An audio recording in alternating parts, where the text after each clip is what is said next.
Hello there. Thank you for joining me today for this IELTS listening preparation video. We're back with the short answer question type. And I'm sure you're thinking, oh no, this is one of the most difficult question types. And you're not wrong. It is pretty difficult compared to the other question types.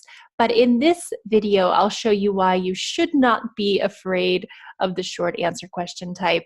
It's really just another question on the listening section of the exam, and I will show you how to prepare for it and not freak out when you are faced with this question type. So let's get started. I'm going to just tell you a little bit about the features and characteristics of the short answer question. We'll go over a brief overview. Now, first thing, this question type will ask you to respond to a question within a given amount of words. So you'll have a given amount of words, something like no more than 3 words in a number or up to 2 words. There are various directions that you may receive during this question. So you'll have to keep in mind how many words you have to respond with and write. This is something that students believe is a bit difficult because they have to listen out for a certain amount of words. But don't worry, we'll look at this later on in the video. Second, keep in mind that the answers are most likely in order, just like the other question types for the listening exam. This is because you only hear the listening prompt once, and you'll have to make notes as you hear things. So keep in mind it's a bit easier in this regard because you won't have to be listening back and forth or making notes and not knowing exactly what order the information is in. Third, a lot of students get a little bit nervous because they have to come up with the answers. And this is true to a certain extent. You do have to write out the answers. You do not have any options available to you as you would in the matching or multiple choice question types, for example. But you're not just pulling these answers out of thin air. You will hear them in the listening prompt. And I'll show you how our guide will help you listen out for keywords and really use the questions that you have to your advantage. So don't worry so much about this. And so we're going to use the scanning technique to help this point right here. If you know what to listen out for, you won't feel like you have to just come up with answers. You'll have certain keywords that are present in the questions, and we're also going to use the question words to our advantage here. So in the next slide, we'll have a look at question words. Question words are extremely important for the short answer question type. In fact, I would say this is probably the most important aspect that we're going to look at today. So let's just go over question words just to review and make sure that we're all on the same page. All right, here is a lovely guide that you can think of or review before you go ahead and practice the short answer question. This is something you should be preparing for when you go over your grammar or your vocabulary for the exam. Let's just go over this together quickly. So first we have the question word who. Obviously, this is going to be a person or maybe a specific name. A question could be, who developed the equation used in the project, for example. So when you see who, you're looking for a person. This second one here is a common question that I get from students, the difference between what and which. And I would suggest thinking of it in these words here. General versus selection. So when you see what, you're thinking of a general question, something like, what is your favorite color? If someone asks you this, the answer could be really any color. So you have many, many, many options. Which, on the other hand, will ask you to make a selection of some sort. So if somebody asks you, which is your favorite color out of this group, pink or blue? Your answers are either pink or blue. So you're limited in that you have to make a selection. That is the main difference between what versus which, and you may see both on the exam. Third, we have where, and this is a place, so it could be a city or maybe a country or really just any general area. And an example of a question could be, where was the landmark first discovered? Okay, and you'd have to listen for a place in the listening. Then we have when, which is a time. In this case, for the exam, it could be a general time or a period in history, maybe something like a month or a year. And so the question could be, when was the landmark discovered? And you'd have to listen for this information in the prompt. Then we have why, and this is a reason or perhaps a logic behind something, some sort of decision. This is actually usually reserved for answers that are more than 2 words long. So it's very rare that you would see this in a one-word answer, short answer question. And an example of this could be, going on with the landmark example, why was the landmark famous in the 1800s, for example? Don't be surprised if you have to write this out within the word limit. So usually this is reserved for 2 or 3 word answers. And lastly, we have this wonderful example here with how versus how many versus how much. Okay, so first let's look at how. How is going to be a method or a way that something is done. This is also reserved for questions that are more than 2 words long, because similar to why, you have to explain something. So an example of this could be, how did the inventor develop the equation? Okay. Now, how many versus how much? You can think of this in terms of countable and uncountable nouns. You should go ahead and review this in your grammar studies because it will help you in this specific question. So let's just review it quickly now. A countable noun is something that can be counted. So for example, 1 chair, 2 chairs. Something that is uncountable cannot be counted with numbers in the traditional sense. So you could use the words maybe some or much in this case, but you can't use numbers. So for example, I couldn't say 1 money, 2 monies. That's incorrect. I also couldn't say 1 information, 2 informations. That's incorrect. These are uncountable nouns, and so I'd have to use much. For countable, I would use many. So if you get a question that says how many, be on the lookout for listening for something that is countable or plural in the traditional sense. And if you have how much, think of something that is uncountable. All right, so this is our general review of question words. This is a brief review. I would encourage you to look at this more in depth if you find that this is something difficult for you, especially in the short answer question. Okay, we are going to use this guide today in our step-by-step example, and I will take you through the 5 steps. Keep in mind the first 3 steps will be done prior to listening, and steps 4 and 5 will be done while you're listening and answering the questions. Now, first off, like any other listening question or any other section of the IELTS exam, you are first going to read the questions. So you're going to have about 20 seconds before the listening prompt is played for the given section, and you need to utilize this time wisely. So you'll need to do these 3 steps within the 20 seconds given to you. And so you can read the questions, make sure you understand what the question is asking you, and as you do that, I would encourage you to underline your key words. So with time and practice, you can combine steps 1 and 2. You can also combine step 3 in this short answer example, but today we'll go through it individually just to make sure that everything is clear. So you're reading the questions, you're underlining the key words, and key words are the words that call out your attention when you are listening. So think of it as helping you with your scanning technique. You're not just listening out for every word that you hear, but you're listening out for specific nouns or ideas or verbs. We'll look at this in our example. And as you do that, you're going to pay attention to your question words. So the words we just looked at. So if you see a who or a which or a how, you already have an idea of what you have to listen for. And this will really help you prepare yourself for the listening. So if you have a why, for example, you will know that you have to write out a reason as opposed to anything else.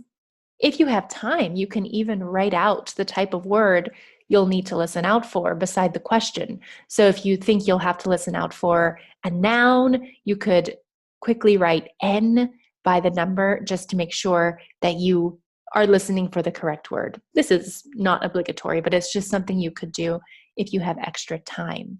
Now, as you listen, you're going to take notes on the key information according to your keywords, and your note-taking system will depend on which section you are in for the exam.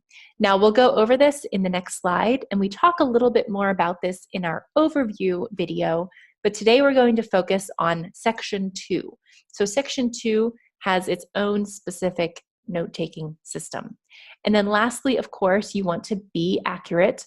This means writing the correct amount of words, writing in a clear, legible manner, and making sure that you have answered the questions correctly to the best of your knowledge. All right, let's move on to looking at the section with more detail. Okay, so section 2. Let's just talk about what you can expect to see here. First off, it's going to be a monologue. So this is only one person speaking, and you can expect to hear a lot of information from just one speaker. Now, keep in mind, when it comes to sections 2 and 4, they're both monologues, but section 2 is considered easier because you have information about a general topic. Section 4 is more abstract, so it's more of an educational topic, might be harder to follow. This is more of a general topic on an everyday situation. An example could include giving directions to a museum or explaining a trip, but remember, it's just one person. In any case, it can still be a bit difficult because you might lose track. So you might maybe zone out if it's not particularly interesting to you. And we're going to help you not do this. And the best way to do that is by keeping outline notes. Now, this is basically just an outline that works for you with different points that the speaker says. And the points that you are writing should adhere to your keywords. That's why keywords are so important. You'll know exactly what to listen for, and you can make notes here that will help you answer the questions. This outline does not have to be anything formal. It doesn't have to be wordy, and I would encourage you to find something that works for you. Today, I will take notes in an outline fashion, and I'll do it in a way that is easy for me with abbreviations and some symbols, and you can follow along and see if that works for you as well.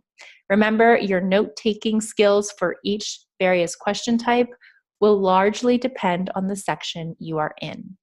All right, let's get started with our example.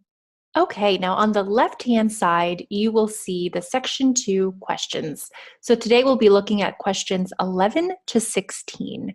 And we have our instructions here: no more than 3 words and or a number. So numbers may be part of our answers. We're not quite sure yet, but we know that we can write no more than 3 words and or a number. That's great to keep in mind. Now, on the right-hand side, I will be writing my outline as we are listening to the exam. But first, we're going to utilize our 20 seconds after the instructions are given to underline our keywords and read our questions. And then we're going to focus on the question words. Now, I would encourage you to combine steps 1 and 2, so read and underline.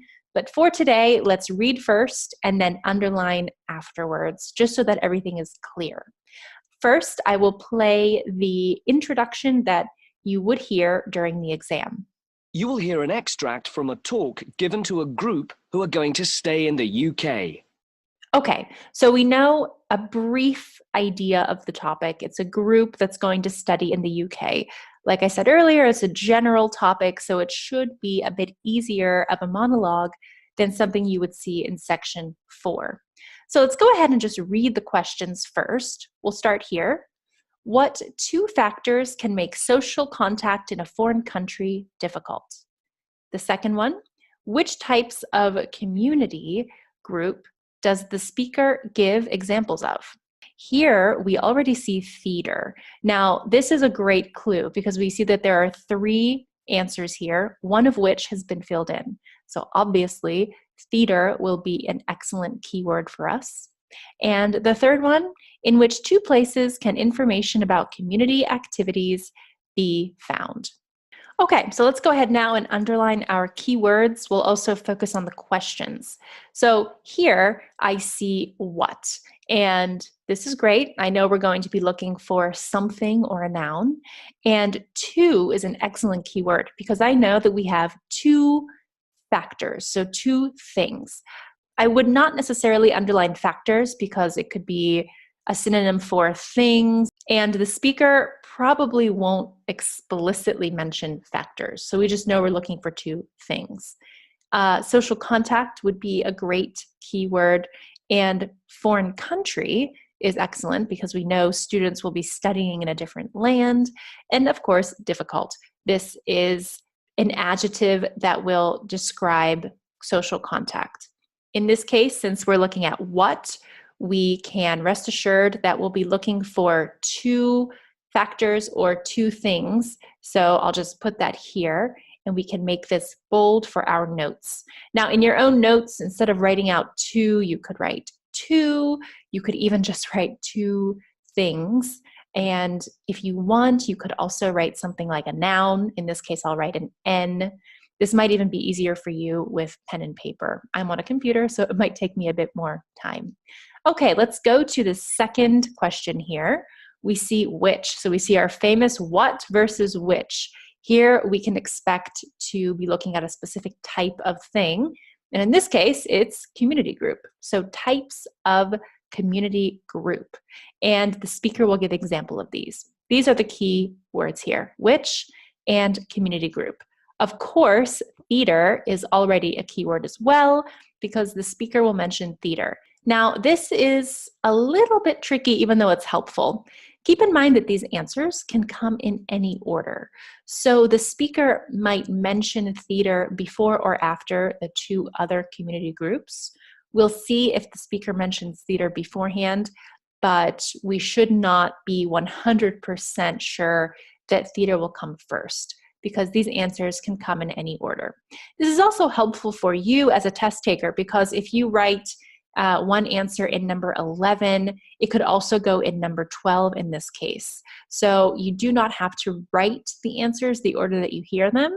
Even though that might be easier, you won't necessarily lose points for writing the answers for 11 and 12 in a certain order. And of course, here we could write two types of groups. Again, same thing. You could write two very quickly. You could even just write two groups if that's easier for you, because you know that which is specific. Okay, the last one. In which two places? So here are a lot of keywords. We have two places, and it's connected with in which. So we know it's going to be a specific place. Can information about community activities be found? So we're looking for types of community activities in which places. So I would say here we're looking for in two places, and in is a nice clue for us here because it's going to be in something. So it could be like a magazine or a newspaper maybe, or a given physical place. We're not quite sure, but it's a nice idea to keep in mind. All right, so here are our three questions, okay? Our 6 potential answers.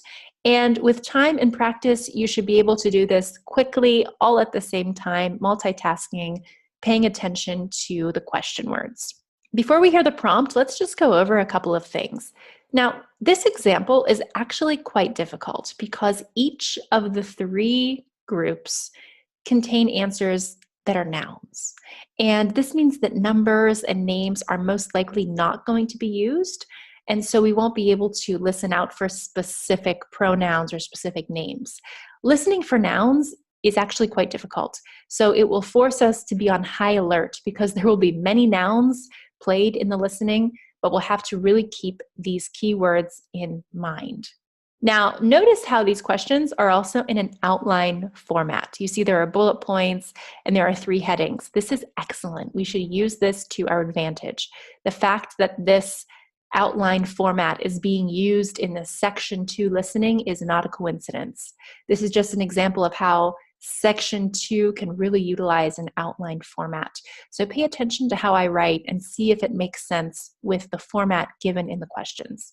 And last thing, remember that the introduction and the instructions told us that the topic would involve community groups and foreign countries and community activities. So by listening to the instructions and from observing the keywords, we're already one step ahead of other test takers who have just listened blindly or not done this prep work. So even these 20 seconds of preparation work can make a world of difference. All right, so let's go ahead and listen. I would encourage you to make your own outline notes as we listen, and you can also observe mine to see if this helps you.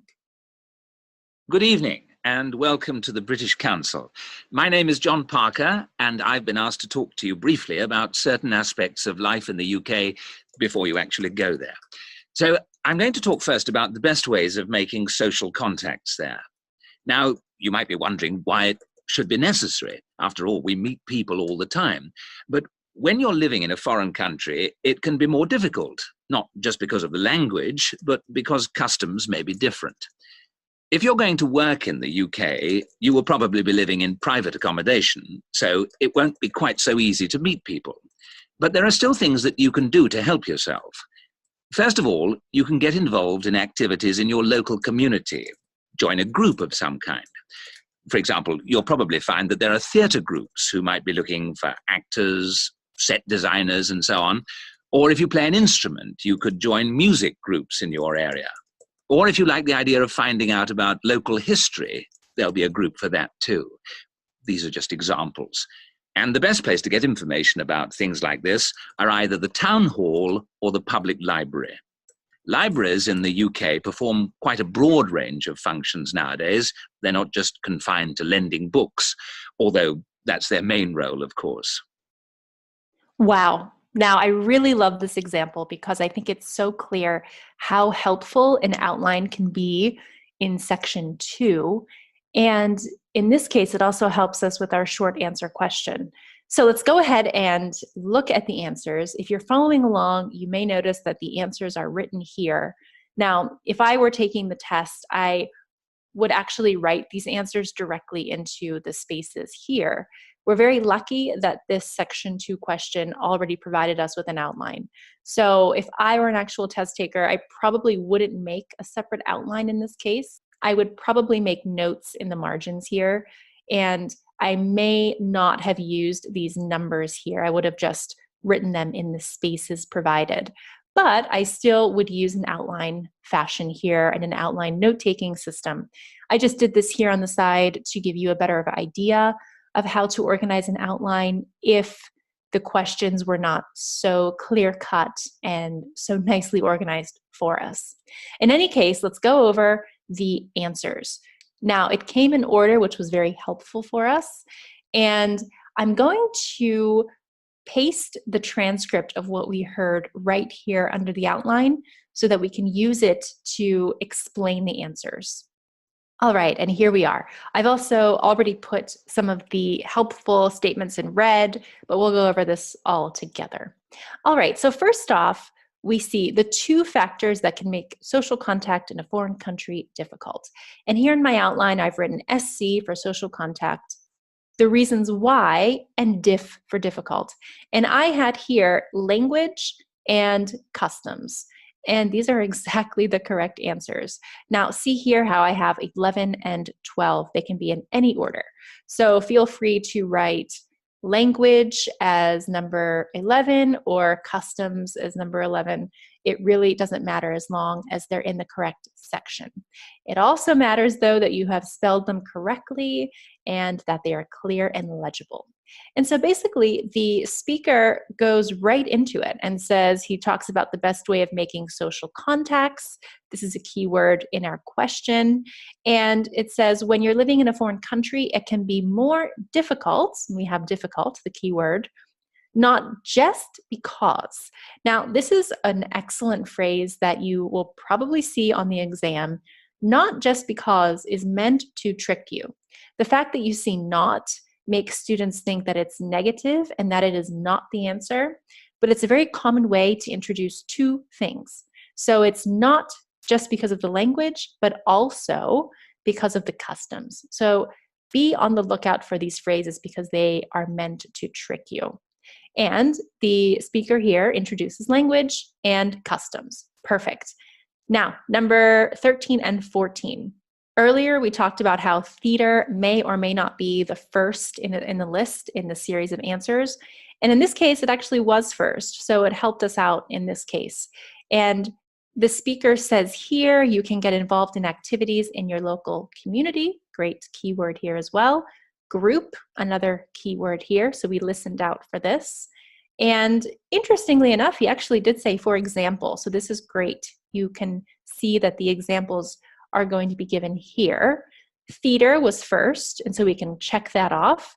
And then the speaker talked about music groups. This is something I wrote, and also local history. Now, music groups is right here. So if you play an instrument, you could join music groups, and also local history. There will be a group for that too. Now, technically, we have no more than 3 words. So you could technically write music groups, but groups is not obligatory. Same thing with local history. So you have local history and groups would still be correct because you're still within your word limit, but it isn't obligatory. Now, this actually confuses students quite a lot because they're not sure whether or not they will be marked incorrect for not including groups. Here are a couple of things that you can use to think about this. If adding it is still within your word limit, I would add it just to be sure. But you notice here that theater does not have group attached to it. And group is already in the question. So it's obvious that music is a group and that local history is a group. That is why it is not obligatory. So think of it this way. Words like articles such as the or an are not necessarily obligatory because they don't make a difference in the answer. Also, words that are listed in the question, so in this case, group, they're not necessarily obligatory, but you'll notice that you can include them and they're usually always within the word limit. Also, this no more than 3 words and or a number direction is actually the most difficult one because it leaves many options. So if it had 2 words, you would use, for example, just local history and just music because local history groups would be incorrect since it's over 2 words. But keep in mind when you have this type of direction, you're more than likely going to be faced with the option of whether or not to include these extra words.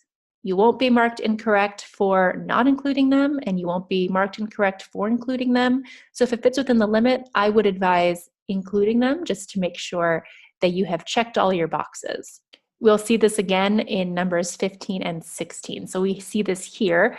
I wrote quite simply information. So the keyword that we saw here, information, I just wrote info. And in 2 places, so in the town hall and in the library.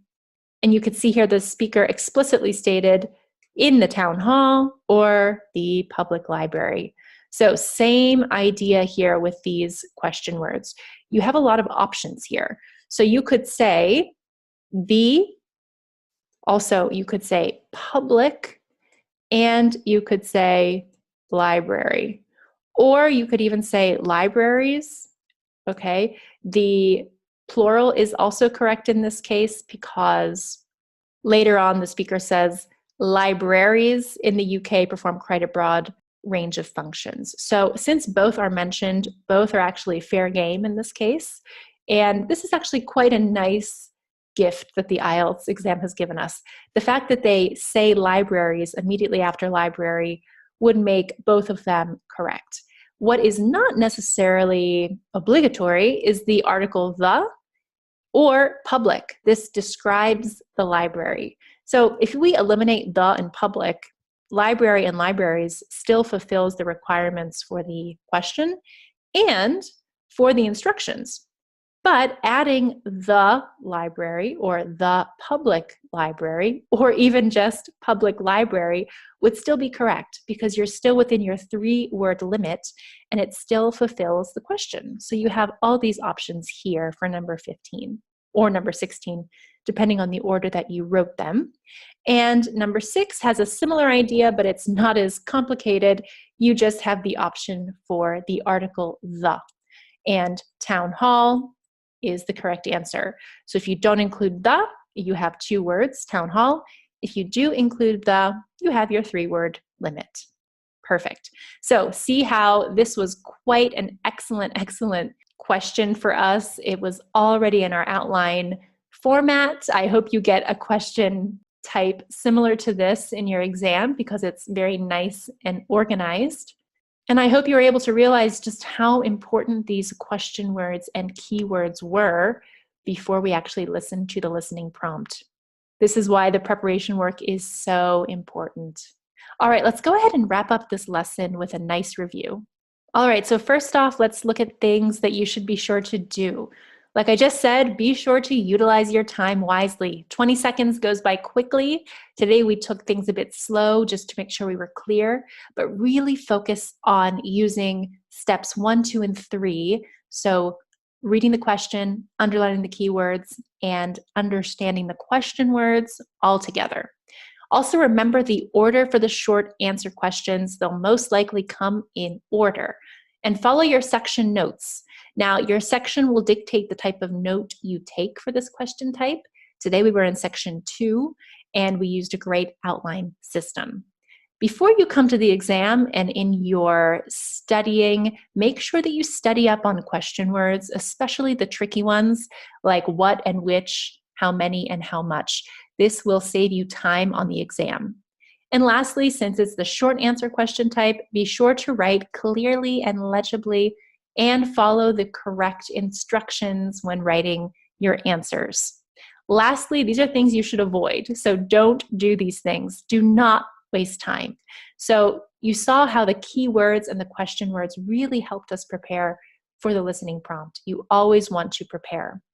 Don't focus on one thing. You want to save and maximize your time. So read and underline and think all at the same time and multitask.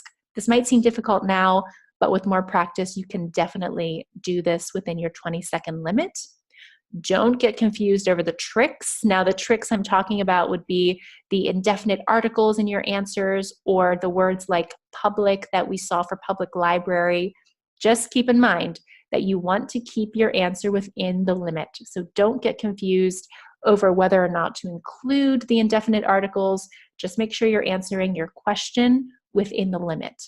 And with that being said, don't leave anything blank and don't write the incorrect amount of words.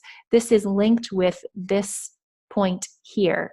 If writing an extra word will put you over the word limit, make sure you don't do that. And for things that are pretty difficult, and if you just can't get the answer, just try something based on your keywords and based on the prompt. The worst thing you can do is leave it blank because then you really have 0 chance of getting any points.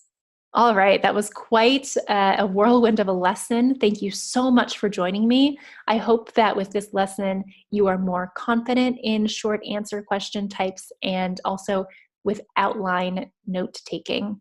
But I would encourage you to keep on practicing and visit us at www.bestmytest.com/IELTS. Here we've got really great practice tests and lessons for the listening section, as well as other sections on the exam. So go ahead and visit us.